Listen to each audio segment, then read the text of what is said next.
But साहब आपके career का स्टार्ट 1982 में हुआ था, जब इमरान खान की भरपूर जवानी जवानी और शहबाज शरीफ और नवाज शरीफ साहब के भरपूर बाल थे, बड़े ही प्यारे लगते थे। हाय हाय हाय, अगर आपने नहीं देखा ना उस दौर में नवाज शरीफ को, अगर उस दौर में इमरान खान को, जब सारी हसीनाएं मरती थी, नवाज शरीफ पर भी कई गुलकारा मरती थी और इमरान खान पर तो माँ बच्चे को नहीं संभालते थे। भाई you mean blind woman lying on the street है जी। इसका मतलब है 1982 में आप तो वाकई इमरान खान और शरीफ ब्रदर से सीनियर हुए।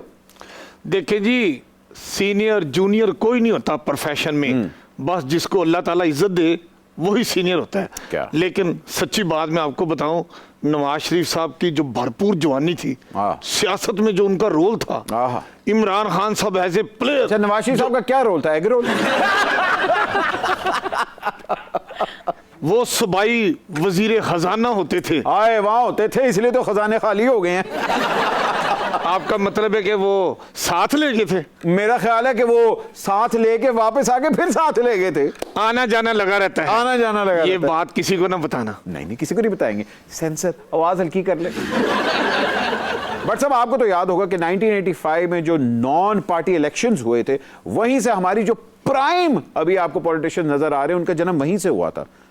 तो आप 1985 में क्या करी थी? मैं पैदा भी नहीं हुई थी। आप तो उस वक्त चूल्हे में भी नहीं थी, इसका मतलब है बहुत ही छोटी हैं। खुदा अगर बात ये चूल्हे तक ही महदूद रहे तो अच्छा है। हमें तो डर है कहीं फातिमा नासर डोली से समर साट लगाकर बाहर ना आ जाए और पैसे लूटने लग जाए।